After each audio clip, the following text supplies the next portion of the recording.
le doy a... ¿Está grabando esto? No. Ah, vale. Ya. Sí, está grabando. Vale.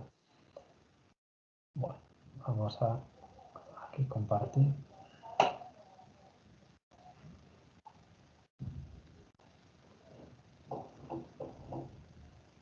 Vale, ¿lo veis?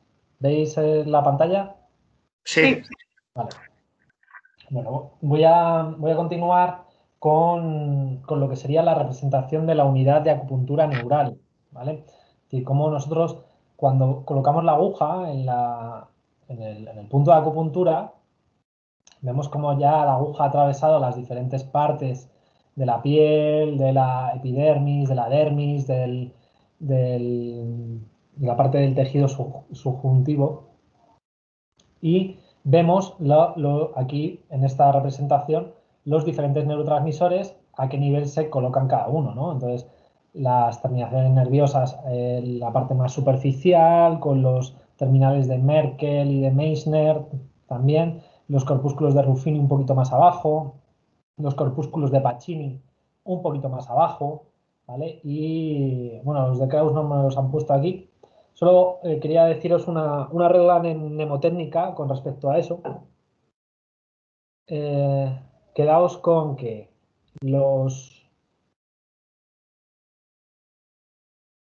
italianos son profundos y los alemanes superficiales, ¿vale? Y el austriaco va a su bola. En este caso, Ruffini y Pacini son profundos, los italianos son profundos, los alemanes son superficiales. Meissner, superficiales. Vale. Muy bien. ¿Vale? Y así se os queda mejor. Sí. Y luego, como veis, pues luego están las terminaciones nerviosas cutáneas, los vasos linfáticos, por supuesto, venas, arterias, arteriolas, nervios y ramificaciones.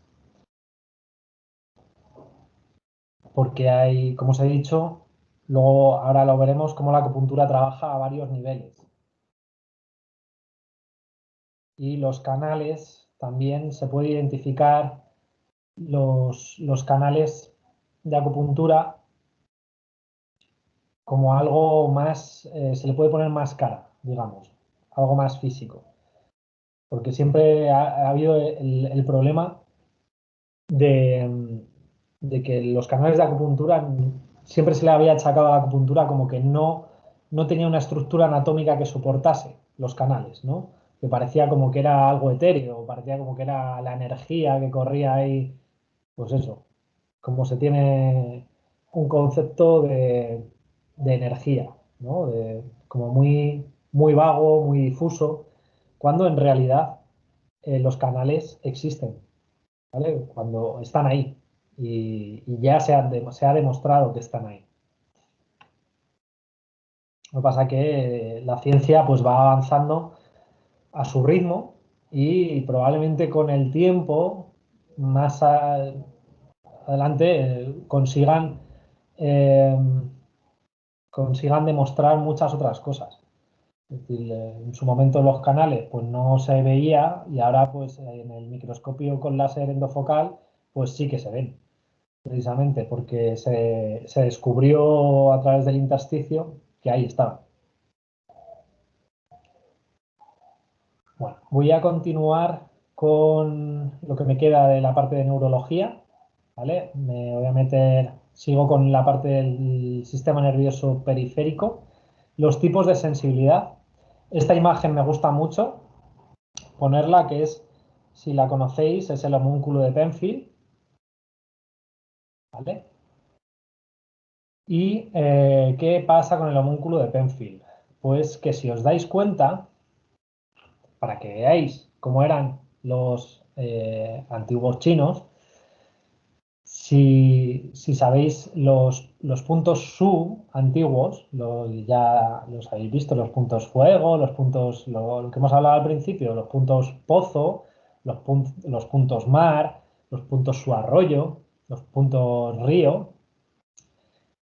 Los puntos más potentes de la acupuntura, digamos, se sitúan por debajo de codos y por debajo de rodillas, ¿no? Y en la zona de la cabeza. y en la zona de la cara.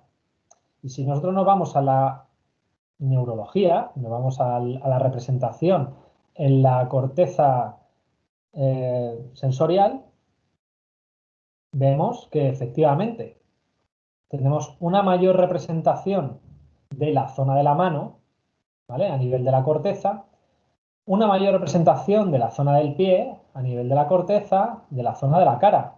Es decir, que eso confirma que esos puntos tienen mayor cantidad de receptores y de neuronas y que son más sensibles y que van a hacer una activación mayor a nivel cerebral.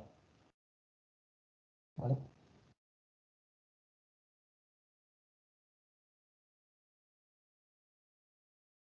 Bueno, y aquí esto es una esquemita, depende de los tipos de sensibilidad. Podemos saber un poco qué fibra nerviosa se ha activado cuando estimulamos con, por ejemplo, con la aguja de acupuntura o a la persona le duele de algún tipo en concreto, pues bueno, está bien el saber en neurología cuáles son las fibras nerviosas que se han activado, ¿no? Pues tacto ligero, vibración, presión, como os he dicho, las fibras A beta. Entumecimiento, una sensación como de entumecimiento, las fibras A gamma, que muchas veces nos interesa también estimularlas con la acupuntura, cuando aparece esa sensación de entumecimiento. Las que más se van a activar por la acupuntura son estas, o las que más buscamos, las A beta, las A gamma. Luego tenemos las A delta, que es la presión profunda, la sensación de frío también y de pinchazo. Y las fibras C, que son las de dolor, que como os he dicho, dolor, quemazón, calor también, alivio a veces, depende. Vale, y ahora bueno, voy a empezar a hablar de la acupuntura como por zonas, es decir, zonas de acción y zonas a nivel neurofisiológico, cuál es su potencial de acción o qué es lo que va a provocar en las diferentes zonas cuando nosotros colocamos la aguja de acupuntura. Entonces, desde lo más superficial a lo más profundo, la aguja de acupuntura atraviesa las diferentes estructuras. Entonces, atraviesa la piel, atraviesa el tejido subcutáneo, atraviesa las fascias y atraviesa los músculos. Y tiene acción en todos ellos. ¿Vale? Y de hecho, los canales de acupuntura tenemos un canal principal, un canal divergente, un canal luo, es decir, que hay bifurcaciones dentro de los canales en las diferentes zonas donde la aguja de acupuntura tiene acción. Y depende, es decir, que no todos los puntos de acupuntura tampoco son iguales. No se puede decir que, porque hay puntos de acupuntura que trabajan más a nivel de músculo, como os he dicho antes, a nivel de puramente motor, se puede estimular diferentes tipos de nervios. Hay otros puntos de acupuntura que trabajan más a nivel sensitivo. Hay otros que trabajan más a nivel linfático. Hay otros que trabajan más a nivel vascular, también, o a nivel de la piel, que también. No, el campo de acción se manifiesta en diferentes tipos de células. El tejido conectivo, el tejido epitelial, tejido muscular y tejido nervioso. Lo que hemos visto hasta ahora ha sido el tejido nervioso. ¿Vale? Ahora voy a empezar con la parte de la piel, de las fascias, etcétera, ¿vale? Entonces, como vemos aquí, la aguja de acupuntura entra a nivel del poro y va atravesando las diferentes capas. Epidermis, dermis y tejido subcutáneo. Los puntos de acupuntura se sitúan mayormente en zonas con abundante tejido conectivo, como ligamentos, tendones, cápsulas articulares, así como las depresiones de las fascias musculares. Y otros se sitúan a lo largo de los trayectos nerviosos periféricos, como hemos visto anteriormente y vamos a ver, y en los puntos con acceso a la sarcómera y o puntos motores. ¿Vale? En realidad los puntos de acupuntura se demostró que estaban en la fascia, ¿vale? Eran microperforaciones de la fascia. Lo que pasa es que la fascia es muy amplia. La fascia lo engloba todo, ¿vale? Se dice, hay divisiones de la fascia, como ahora veremos, pero en realidad es todo conectado. Por eso se llama el tejido conectivo. ¿Vale? Pero donde hay mayor cantidad de tejido conectivo, hay mayor también cantidad de puntos de acupuntura.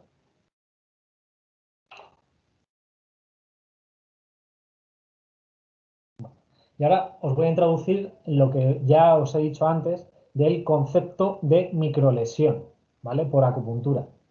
Este concepto de microlesión o concepto de mínimo daño tisular, ¿vale? Porque cuando nosotros colocamos una aguja de acupuntura, el cuerpo y la neurología y la inmunología lo interpreta como una agresión, es decir, es un agente extraño que está invadiendo nuestro cuerpo, ¿no?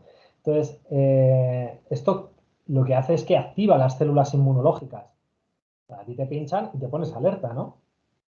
Y este tipo de energía, que ya lo habréis visto, se le llama la Wei Qi, ¿vale? Habéis escuchado ya lo que los chinos entonces identificaron como la energía defensiva, la Wei Qi. La Wei Qi trabaja a todos los niveles, tanto a nivel de células, a nivel de sustancias químicas, a nivel de reacción. Es decir, a ti te meten una bofetada por detrás y te pones alerta, ¿no?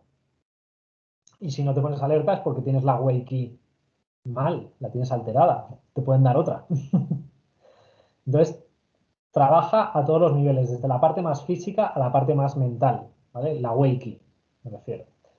Como os digo, son metáforas, pero creo que es entendible y lo vais a entender mejor desde el punto de vista histoquímico, como cuando tú colocas una aguja, pues se producen ciertas reacciones químicas tipo histamina, tipo glutamato, que van a activar la cascada de mecanismos biológicos del cuerpo, ¿no? De defensa. Te va a poner activo, se te va a subir el cortisol, te va a subir la adrenalina, ¿vale?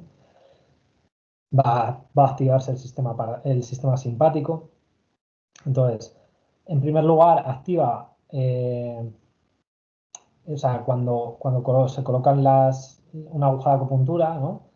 Activa un nivel de actividad, proliferación y diferenciación de células como las inmunológicas, epiteliales, nerviosas y de tejido conectivo, y regula la secreción de factores de crecimiento, anticuerpos, así como otras sustancias químicas preformadas o recién sintetizadas indispensables para la neuromodulación del organismo.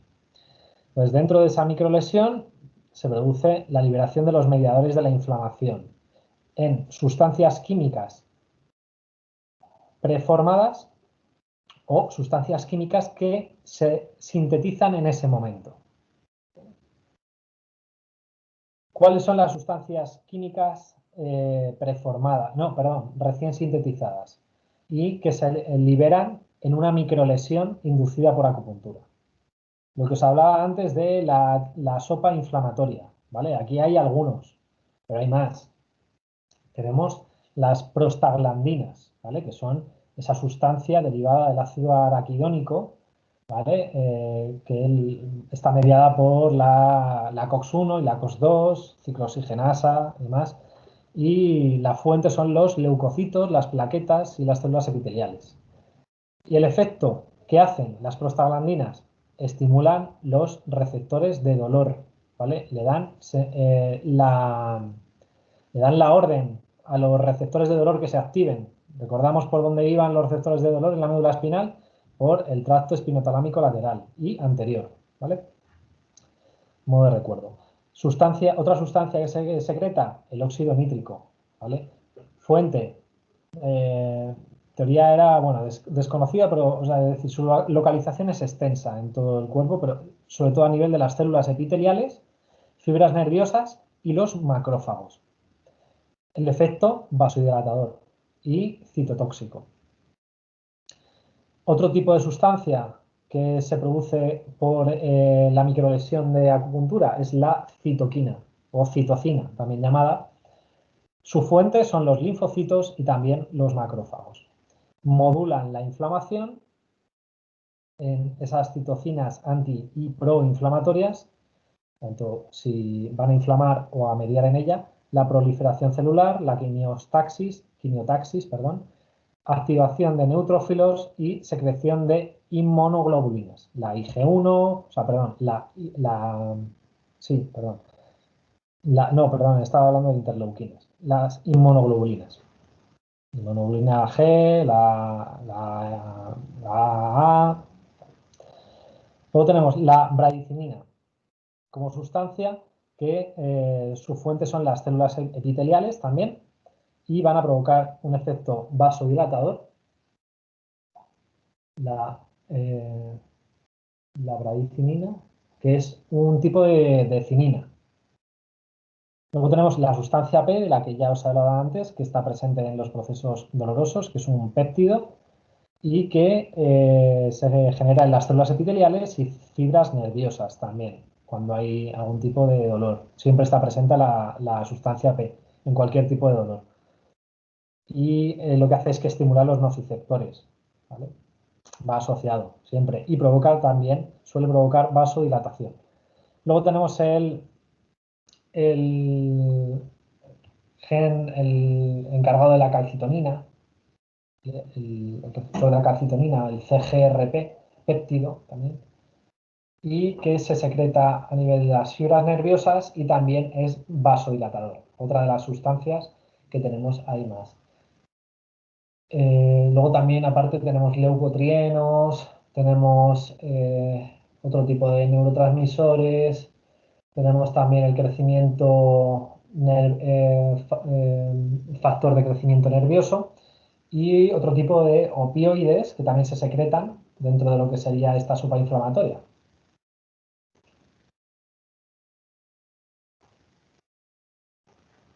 Y luego, las sustancias químicas que ya están preformadas y que se liberan por la microlésica. Raúl, perdona, Sí. ¿puedo hacer una pregunta? El efecto citotóxico que dices Sí. No sé lo que es. ¿A qué se refiere? Digamos que se liberan ciertas sustancias, es decir, porque el cuerpo lo identifica como un invasor, ¿no? Entonces se segregan sustancias es decir, para contrarrestar ese agente, ¿no? Como lo haría ante cualquier bacteria, virus, microorganismo, ¿vale? Son Ok. sustancias que van a intentar degradar al invasor, digamos. Gracias. Y luego tenemos sustancias químicas que ya están preformadas y se liberan por ese efecto cuando colocas la aguja de acupuntura, como puede ser la histamina, ¿vale? Que ya están presentes, la histamina se acumula dentro de lo que sería la célula cebada o mastocito y en los basófilos las plaquetas, ¿vale? Y el efecto que tiene también es de vasodilatación de pequeños vasos, H1 y H2, y sensación de prurito, ¿vale? Cuando, pues ya sabéis lo que hace la histamina. De hecho, para eso, el tema de las alergias, para eso se toman los antihistamínicos, ¿no? Se produce ese picazón, ese prurito. Y luego tenemos la serotonina, que también está ya preformada, y que la 5-HT, y se libera de la fuente de las plaquetas y las fibras nerviosas también, y también eso a nivel periférico. Y produce una vasodilatación de pequeños vasos. Bueno, entonces, vamos a ver el mecanismo de acción en la piel por parte de la acupuntura. La piel, como os he dicho, forma parte de la capa Wei, la capa Wei Qi, ¿no? Es la parte más externa, nuestra primera capa de defensa. Entonces, todas esas sustancias entra dentro de lo que sería la metáfora del Wei Qi. La energía Wei Qi es lo defensivo, tanto ya sea a nivel físico, químico, mental, ¿vale? Y se divide en epidermis, dermis e hipodermis, con sus diferentes divisiones, el estrato córneo, la epidermis, aquí pongo el puntero, estrato córneo, ¿vale? La epidermis, y luego la división de la dermis en dermis papilar y dermis reticular. A nivel de la epidermis, voy a hablar. A nivel de la epidermis tenemos células epiteliales que tienen forma cúbica y plana y forman el epitelio escamoso estratificado compuesto de queratinocitos y células pigmentarias, los melanocitos. Entonces, lo que va a hacer la aguja de acupuntura cuando provoca esa microlesión, estimula a este nivel de las células epiteliales la liberación de la sustancia P, la bradicinina y las prostaglandinas, ¿vale? Para desarrollar la respuesta inmunológica en el sitio de la punción. Lo que se hace la primera activación de la capa del Weyerhaeuser. Luego, en las células inmunológicas se van a estimular las células de Langerhans o células dendríticas, que lo que tienen es que tienen una capacidad fagocítica buenísima, ¿vale? Ya sabéis, la fagocitosis lo que hace es que se come al invasor, ¿no? Pues estimula este tipo de células. Lo que hace es estimula la inmunología. Es decir, que a nivel de bacterias, a nivel de microorganismos, de virus y tal, pues puede ayudar a fagocitar. Estimula las natural killer, las asesinas natas, ¿vale? Las células inmunológicas por excelencia, que ya las habéis escuchado. Pues la acupuntura las estimula tremendamente. Además hay puntos que son, vamos, buenísimos para ello, como es el IG4, ¿no? El famoso IG4 tan estudiado, estimula las natural killer a lo bestia. Igual el estómago 36. Un apunte, ¿vale? Un pequeño apunte. Mucho cuidado con este tipo de puntos. Siempre hago el inciso con las enfermedades autoinmunes, ¿vale? Si a una persona con una enfermedad autoinmune y le están dando inmunosupresores, le estimulamos la inmunología, estamos fastidiando, ¿vale? Aunque sea con acupuntura, porque aunque sea con acupuntura, que es difícil hacer daño, hay que insistir, pero si tú insistes mucho, haces daño, ¿vale? Que eso que se os quede como apunte, que cuidado con las autoinmunes para estimular la inmunología, ¿vale? Entonces, porque estimulas este tipo de células que en este tipo de personas precisamente le están dando inmunosupresores. Entonces, las natural killer forman parte de la inmunidad innata, ¿vale? Tienen una capacidad citotóxica tremenda, es decir, que secretan, lo que os he dicho antes, secretan sustancias que anulan al invasor, al invasor de turno, sea lo que sea. Liberación de citoquinas, en concreto tumor necrosis factor alfa y esto no me acuerdo, el interferón gamma. ¿Vale? Y luego los linfocitos intraepidérmicos también se estimulan, ¿vale? Que son los antígenos cutáneos, ¿no? Los linfocitos son los que el CD8 a nivel epidérmico. Están los CD8 y los CD4, ¿no? Como células inmunológicas, cuando nosotros estimulamos con acupuntura se estimulan bastante los CD8 y los CD4. Pues a nivel epidérmico se estimulan más los CD8, que es la presentación del antígeno a nivel cutáneo, ¿vale? Son linfocitos. Y luego tenemos las células nerviosas, como son las células de Merkel, que os he dicho antes, que también o los discos de Merkel que se estimulan con la mecanotransducción del efecto, los primeros que se estimulan con la acupuntura.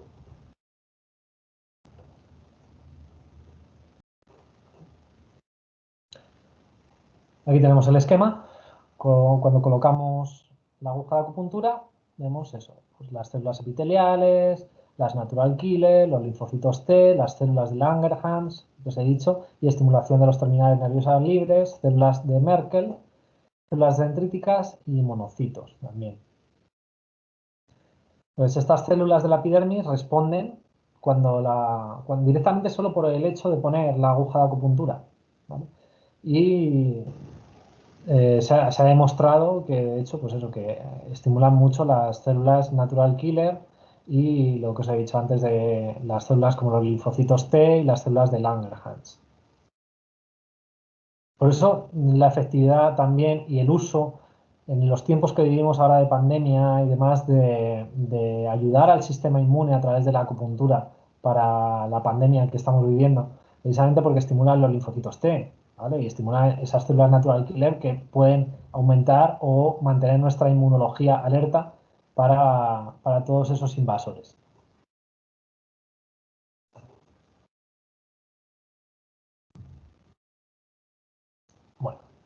aquí un nuevo esquema, ¿vale? De cómo entra la aguja de acupuntura, las diferentes capas, el estrato córneo, el estrato lúcido, el estrato granuloso, el estrato espinoso y el estrato basal, ¿vale? Que son las partes de la epidermis. Estoy todavía a nivel de la epidermis, ¿vale? Y como veis, la localización de las células inmunológicas que os he dicho, la célula de Langerhans, los linfocitos T, CD8, la célula dendrítica, la célula epitelial, el melanocito, las células de Merkel un poquito más abajo, pero recordad que son las primeras que se estimulan. Claro, por supuesto, la célula de Merkel está unida a un axón, ¿vale? A una neurona.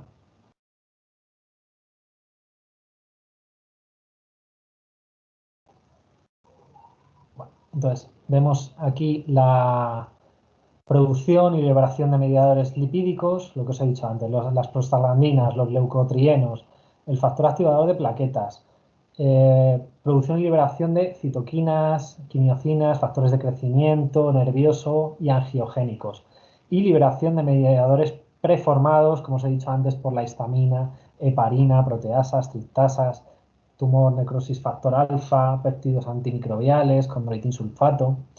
Y efectos fisiológicos que tiene todo esto, ¿qué implica? Ayuda a la remodelación de los tejidos.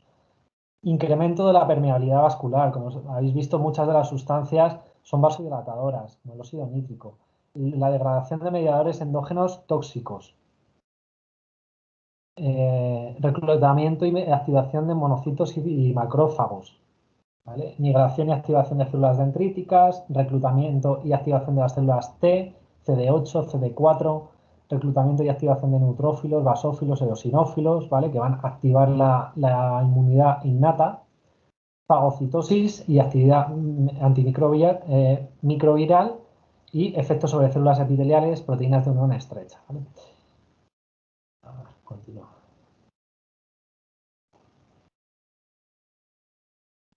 Vale, paso a nivel de la dermis. Hemos visto la epidermis, paso a nivel de la dermis. ¿Qué pasa a nivel de la dermis? Bueno, aquí la aguja establece contacto ya con el tejido conectivo, ¿vale? Y con las fibras de la matriz extracelular, ¿vale? Con la parte ya de, podríamos denominar fascia. Entre estas se encuentran las fibras de colágeno, fibras elásticas y reticulares. Y diferentes tipos de células residentes del tejido conectivo.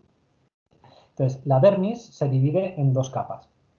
La dermis papilar, que conforma un tejido conectivo laxo, ¿vale? Que se forma de forma perpendicular cercano al epitelio, y las células se componen de corpúsculos de Meissner, ¿vale? Os he dicho antes, que también se despolarizan, son las que se despolarizaban más rápido, fibroblastos, mastocitos, plasmocitos, macrófagos, adipocitos, eosinófilos, vasos sanguíneos y linfocitos, ¿vale? Todo esto a nivel de la dermis papilar.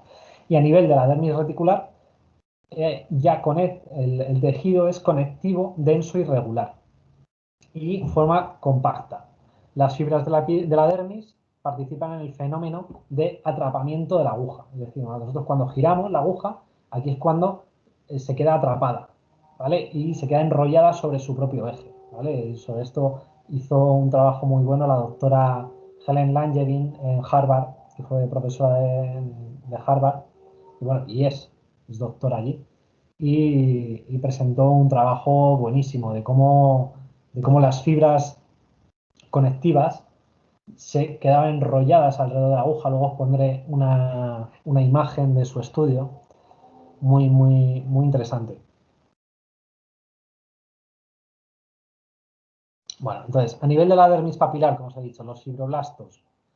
Los fibroblastos, que son células activas en cuanto a su producción y secreción y participan en las siguientes respuestas acupunturales.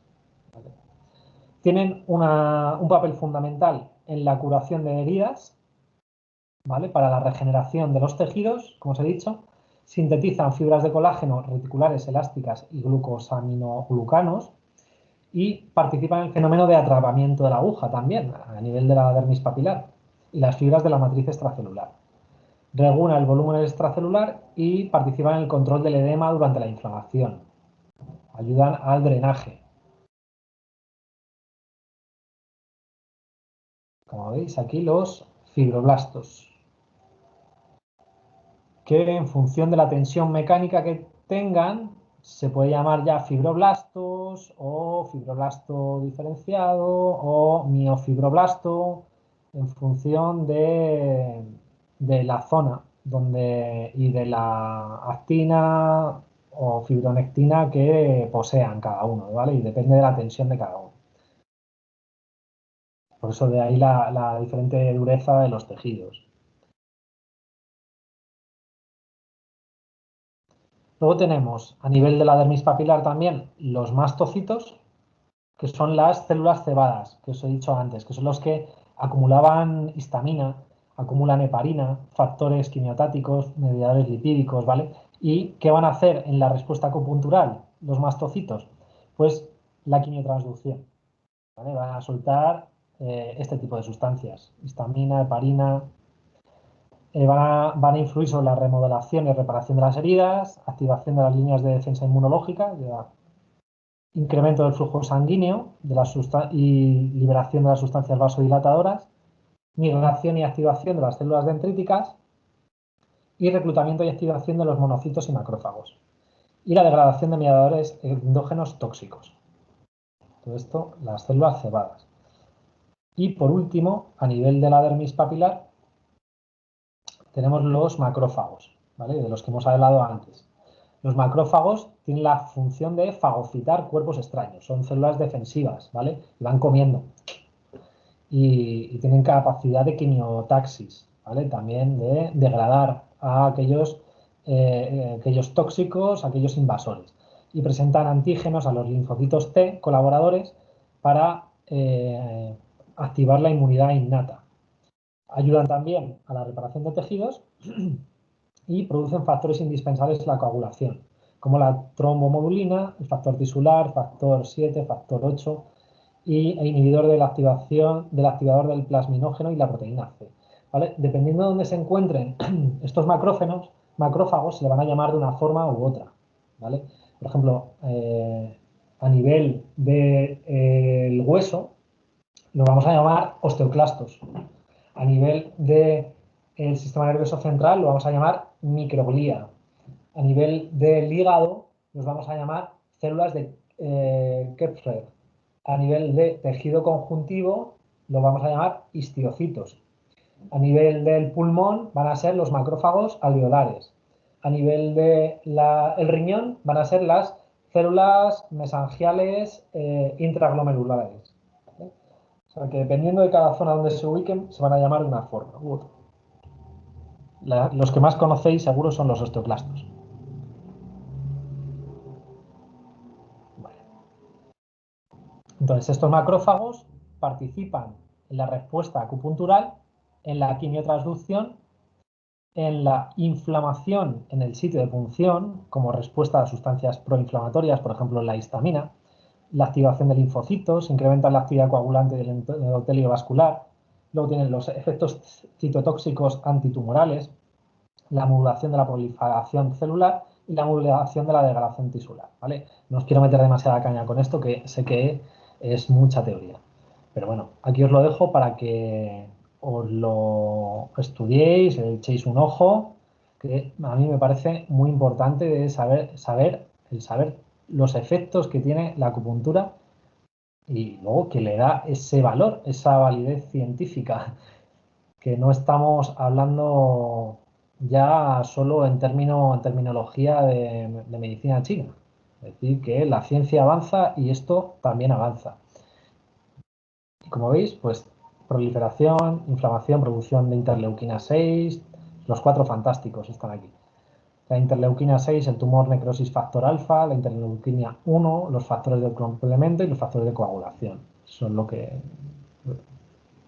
se activa. Vale, continúo. ¿Vais bien? ¿O os estoy dando mucho la murga? Es intenso, pero bien. Vale. Sí, sé que esto es intenso. Ahora pasamos a algo más suave.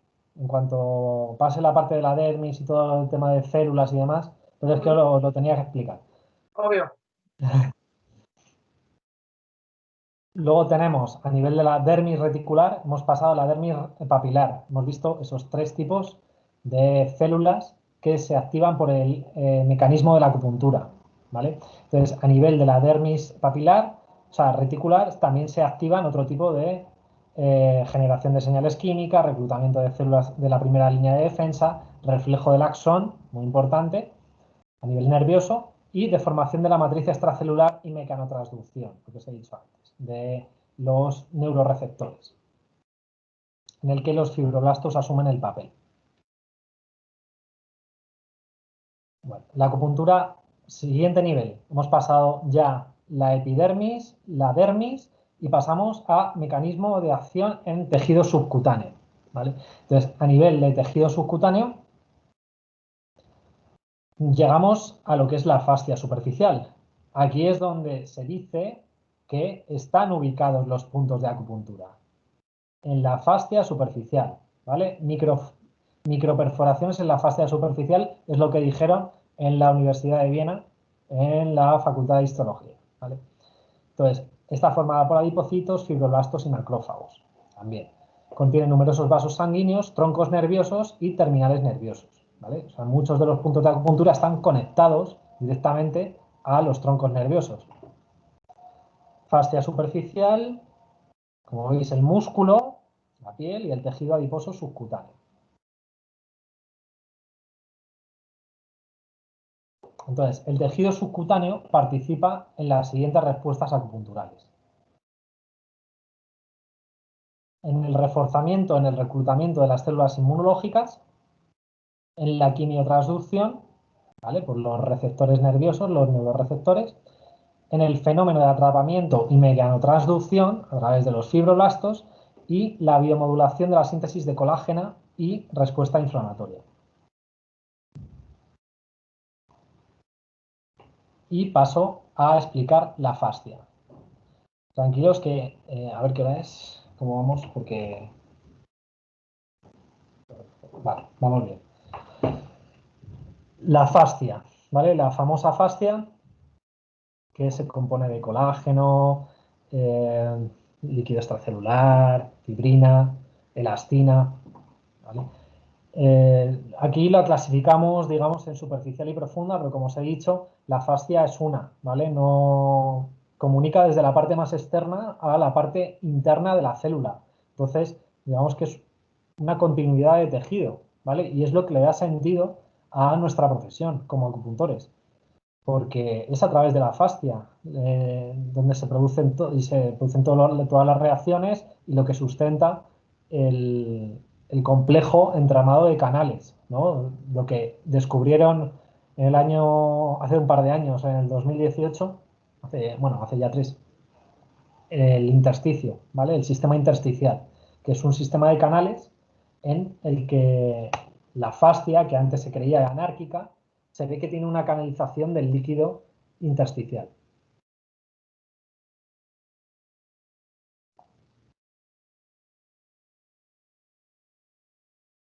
Y bueno, la podemos dividir, como os he dicho, desde la fascia superficial, separa el músculo de la piel y forma parte de la hipodermis, y luego la parte de la fascia profunda, ¿vale? Que se pueden dividir en epimisio, perimisio, endomisio, eh, bueno, hasta el periósteo y hasta las propias células tienen el citoesqueleto de la célula tiene unas estructuras llamadas integrinas que también forman parte de fascia, ¿vale? Y de hecho hay comunicación entre las células a través de esta fascia. Aquí para que lo veáis de forma gráfica, el epimisio, el endomisio, todos los pequeños paquetitos que se van formando, todo es fascia y todo está unido, desde la parte más superficial a la parte más interna, ¿vale? Y hasta el periósteo, ¿vale? Que aunque aquí no, bueno, pero ahí está. El periósteo es fascia también.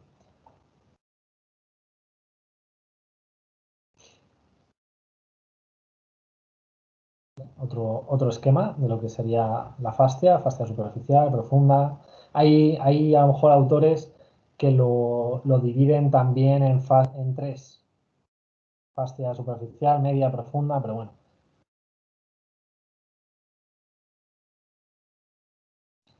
Aquí os pongo, digamos, una metáfora que me gusta a mí hacer sobre lo que sería la fascia en un limón, para que lo entendáis de una forma fácil. La parte blanca, que forma paquetitos, es la envoltura que comunica todo, toda la estructura, ¿vale? Entonces, los puntos de acupuntura podrían ser perfectamente la intersección o, digamos, la parte de los tabiques, ¿no? Podrían entrar ahí. La mayoría de los puntos de acupuntura están en los tabiques intermusculares. Y bueno, igualmente aquí también hay tabiques, ¿no? En la parte que sería la parte más de vientre muscular.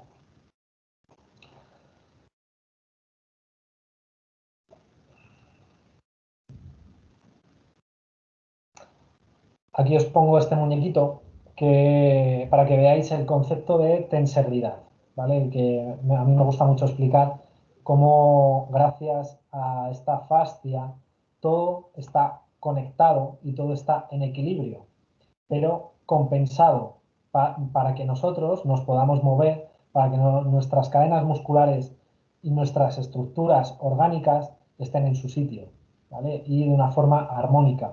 Y de ahí se puede establecer un símil entre lo que sería el yin y el yang, entre lo que es la parte más ósea o del sistema óseo y la parte más funcional o más elástica, ¿vale? Que sería más yang. Todo se puede identificar por yin o yang. Y todo esto forman las cadenas musculares, ¿no? O cadenas miofasciales.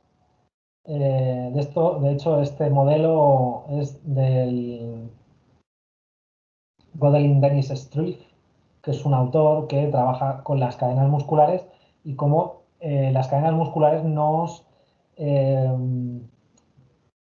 digamos, nos definen, ¿no? Y puede haber problemas a nivel orgánico que nosotros podemos identificar solo con la postura de la persona. Es decir, posturalmente una persona que está agarrotada hacia adentro, es decir, que sea muy retraída, está con los canales de pulmón obstruidos, ¿vale? Por así decirlo. Ya lo veréis en su momento. Como cuando hay un exceso de contracción en la zona, el canal principal, que sería en este caso de pulmón, tal, está saturado o está congestionado, entonces la persona probablemente o presente a nivel de problemas de timidez o de voz baja o de falta de carisma, falta de orgullo o tenga algún problema a nivel orgánico, que puede ser a nivel, ¿vale? De hecho, muchas de las retracciones a nivel pectoral pueden estar indicando problemas a nivel pulmonar, ¿vale? Es decir, que la parte más externa se comunica con la parte más interna.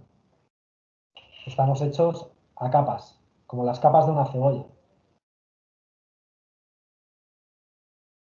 Aquí os pongo una foto del trabajo hecho por Osman en su trabajo de la matriz extracelular, la matriz viviente, ¿no? Entonces, como la importancia de la fascia a nivel de, como os he dicho antes, de las integrinas y del citoesqueleto de la propia célula, como la propia fascia comunica desde la parte más interna de la célula a la parte más externa.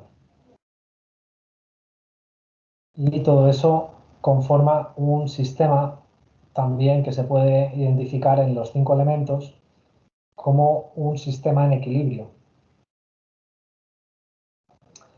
Aquí os voy a hacer un repaso rápido de lo que serían las cadenas, las correlaciones de la fascia o de las cadenas fasciales. Este trabajo lo hizo, está sacado del libro de Vías Anatómicas de Thomas Meyer, que hizo un trabajo buenísimo de disección de cadáver, de cómo las fascias podían correlacionar con los antiguos canales de acupuntura. Lo que pasa que Myers, yo creo que en este caso, él no había estudiado acupuntura. Es decir, que lo sabía de forma vaga, entonces lo intenté identificar con los canales principales. Pero realmente coinciden mucho más con los canales tendinomusculares, ¿vale? Los canales tendinomusculares son bastante clavados a lo que él estableció el modelo de disección de cadáver con lo que ya los chinos antiguamente habían establecido, ¿vale? Con respecto a las cadenas musculares. Entonces vemos aquí, en este caso podemos identificar la línea frontal superficial que se establece, el canal de estómago, la línea posterior superficial, ¿vale? La cadena posterior superficial que engloba pues la parte de la fascia plantar,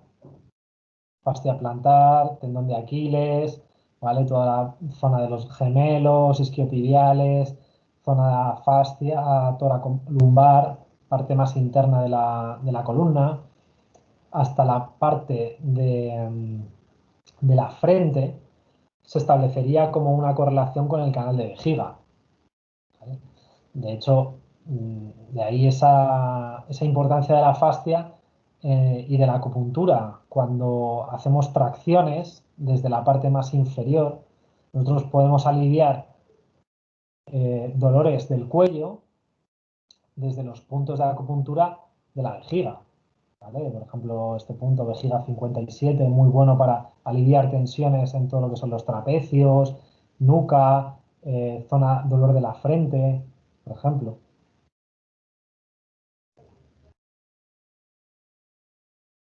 Como la línea frontal profunda podría correlacionar con los canales de bazo, hígado y riñón. A ver, no es exacto, ¿vale? Pero la correlación era bastante acertada y bastante cercana. Por ejemplo, la línea anterior superficial del brazo que dice Myers podría correlacionar con los dos, con el canal de pericardio y de corazón. La línea posterior profunda del brazo con el canal de intestino delgado y con el canal de corazón. La línea espiral cruzada con los canales de estómago, vejiga, bazopáncreas. La línea lateral está esclavada con la vesícula biliar, pero clavada, tal como dicen los chinos. La línea posterior superficial del brazo correspondería al triple recalentador y al intestino grueso. La línea anterior profunda del brazo correspondería con pulmón e intestino grueso también. Y luego estas son líneas funcionales, digamos, o fascias que comunican de forma incluso contralateral. Ahí podríamos explicar muchos de los tratamientos que hacemos con acupuntura de forma contralateral, ¿vale? Cómo tratar la parte de arriba con la de abajo. Eso todavía no lo habéis visto, pero más adelante, en segundo, ya entenderéis por qué hacemos tratamientos de tratar, por ejemplo, la pierna derecha con el brazo izquierdo, ¿vale? Cobra sentido a través de la fascia, ¿vale? De las cadenas cruzadas. Y lo que os he comentado antes, con respecto al mecanismo de acción de la acupuntura en la fascia, tiene sentido cuando se ven las cadenas musculares y tú sabes que desde estos puntos, por ejemplo, vejiga 40, que es el maestro de las lumbalgias, ¿no? Tú puedes aliviar una lumbalgia desde este punto, desde ahí a nivel del hueco popliteo, o el que os he dicho, vejiga 57, un punto que alivia, digamos, se le llama el pozo de la espalda, y donde puedes liberar toda la cadena de la espalda, o vejiga 58, perdón, esta imagen está mal, ¿vale? Vejiga 56 está arriba, está bien. Este punto es vejiga 58, que correspondería a la parte externa del gemelo. Bien, pues seguro que cuando deis un masaje y veáis mucha tensión, muchos nudos a este nivel, podéis incluso hacer una pequeña microsangría ahí en estos puntos y va a ayudar a deshacer las contracturas que tiene a nivel de la espalda, ¿vale? Porque es un punto lugo, es un punto de drenaje. y de hecho cuando aparecen tensiones y bolas en esta zona del gemelo, vamos, seguro que le duele la espalda, porque tiene como la zona de drenaje la tiene obstruida. Entonces es un punto muy bueno para liberar cualquier tipo de contracturas a nivel de la espalda, de los paravertebrales.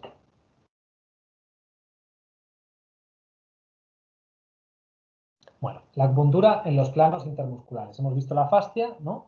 Hemos visto la importancia de los mecanismos de tracción de la acupuntura. Nosotros cuando enrollamos aguja, estamos enrollando tejido alrededor de la misma, ¿no?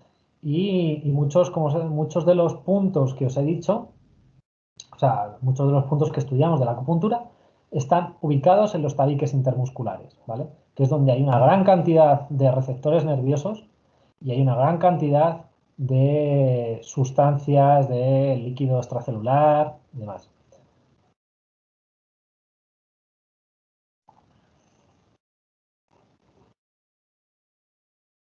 Bueno, ahora os quiero preguntar qué es un meridiano o qué concepto, antes de ver esta clase, antes de empezar a estudiar acupuntura, hace unos años, qué concepto teníais de meridiano.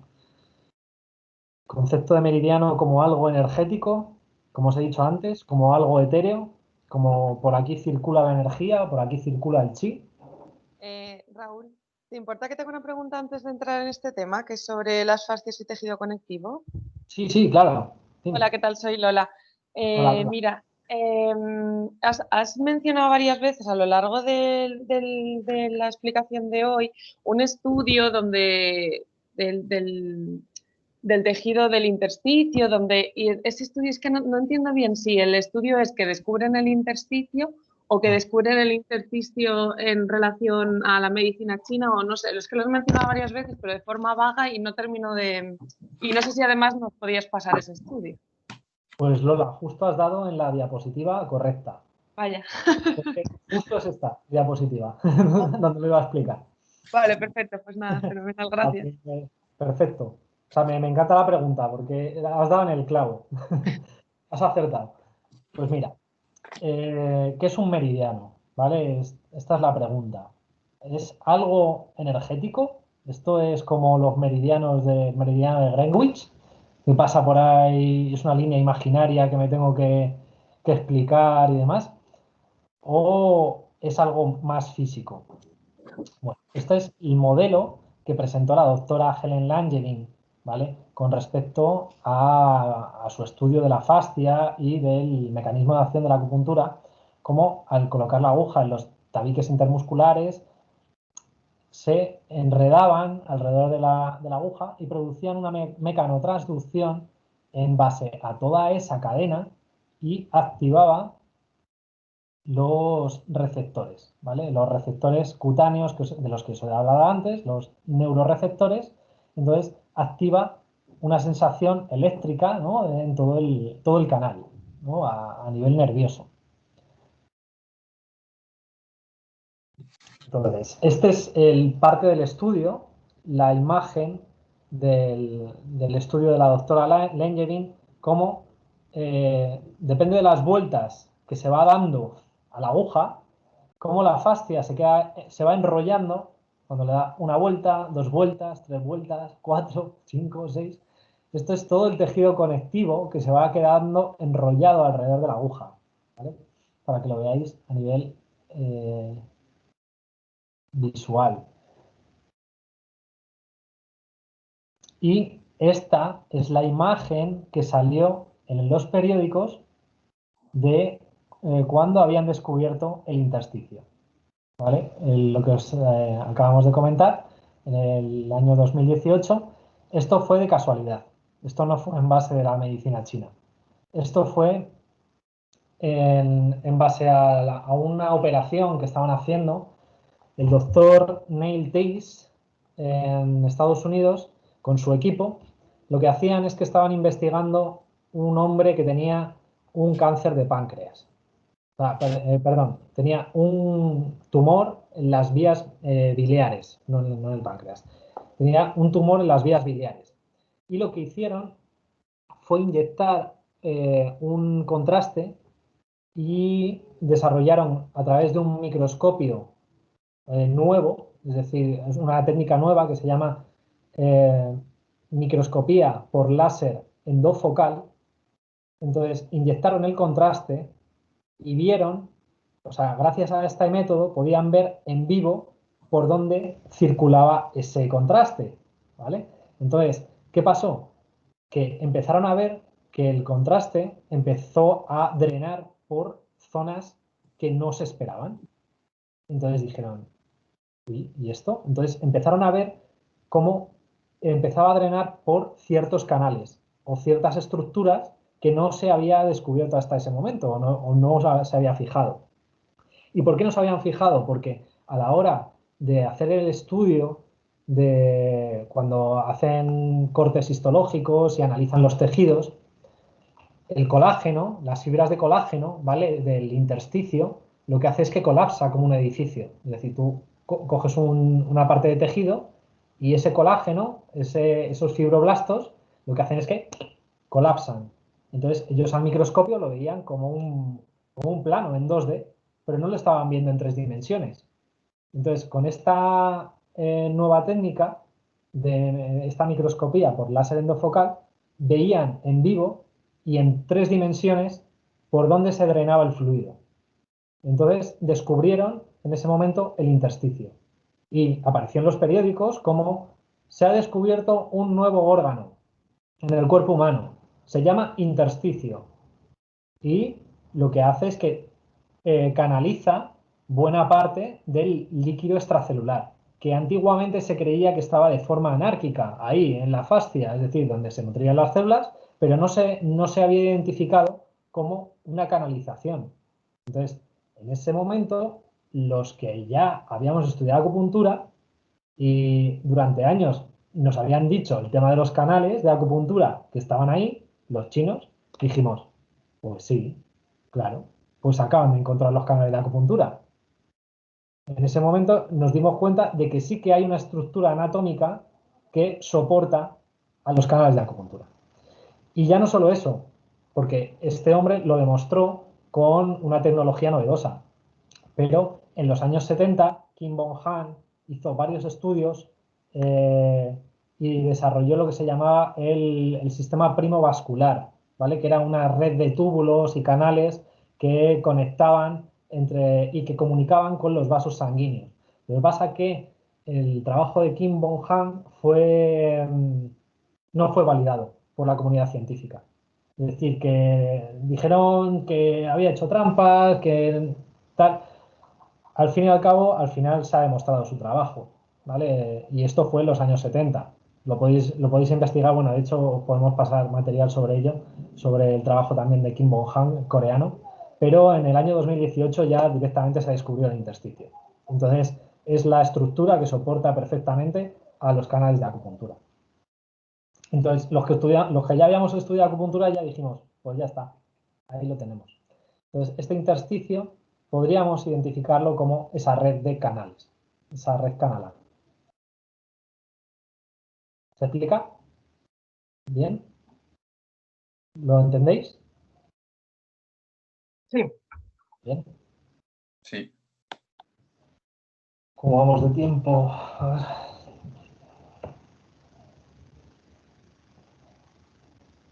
¿Estáis muy cansados? ¿Tenéis un descanso o continúo? Yo aguanto. Yo también. Nosotros también. Venga, pues continuamos. dale. Y así no perdemos tiempo, que vamos un pelín pillados. A ver cómo... bueno, no. No, vamos bien, vamos bien. Las 13:13. 13 y 13. Sí, venga, os doy 5 minutos, venga. Venga. Descanso. Fenomenal. Ok. Creía yo que iba peor de tiempo.